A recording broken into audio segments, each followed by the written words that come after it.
If you're preparing for a divorce, thinking about a divorce, it's really important to make sure that you understand your financial picture. We've had people come in and they have no clue what is going on. If that's the case, it's okay. We can figure it all out.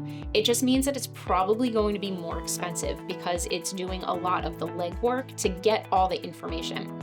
Now, being organized is incredibly important. I remember I had a case once where within divorce, there's certain documents that you have to give the other side. It's called mandatory disclosure. So we had told her all the information that we needed to give to the other side. And she literally showed up with paper bags filled of mail that hadn't even been opened. And she dropped it on our desk and said, okay, here's everything.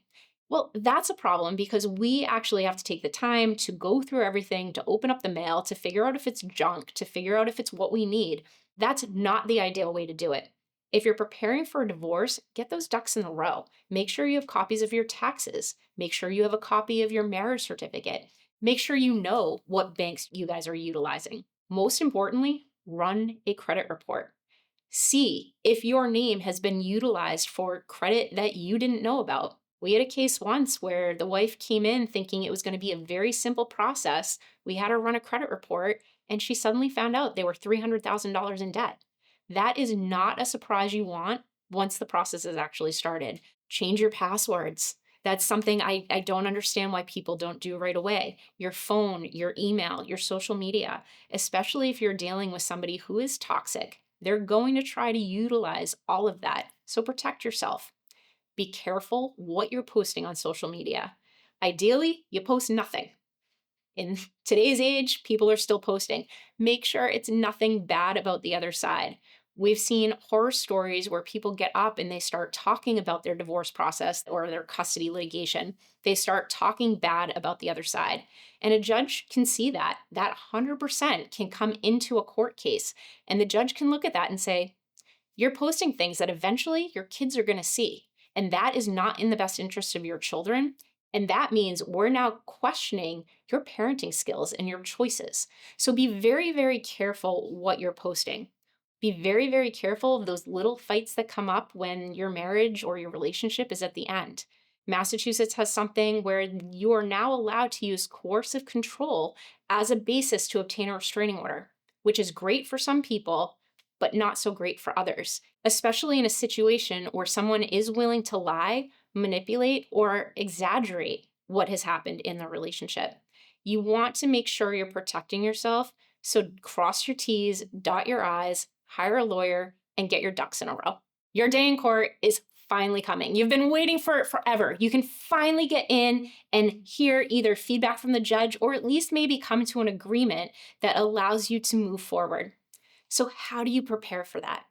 Well, first, you can get incredibly jitterish. It can be extremely stressful.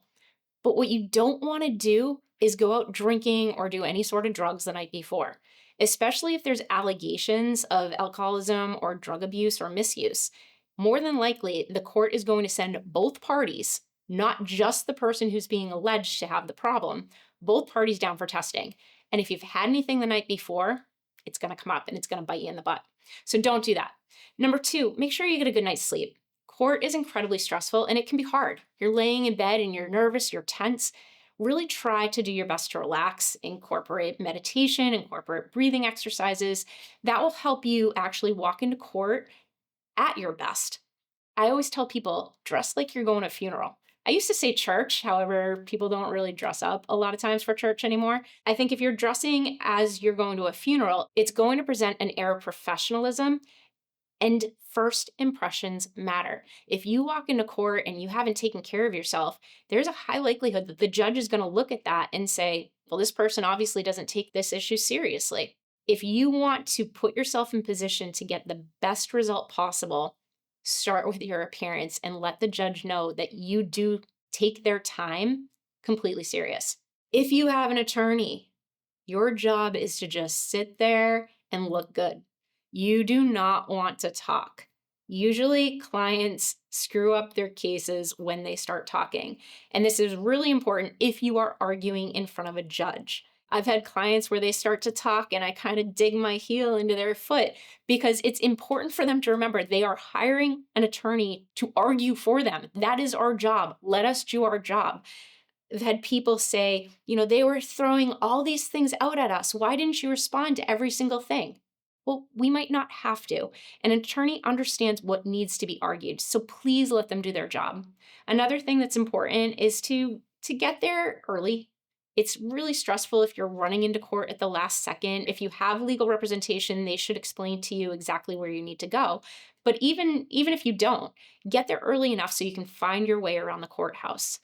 In Massachusetts, most cases, when you're going in for something called a motion for temporary orders, requires you to try to negotiate with the other side. And a lot of times, this is done with the probation office or what is often referred to as family services.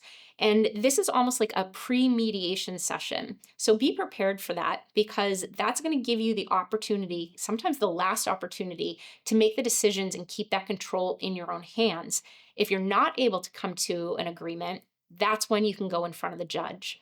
And in relation to arguing in front of a judge, I think it's really important to know you're not going to know the result that day.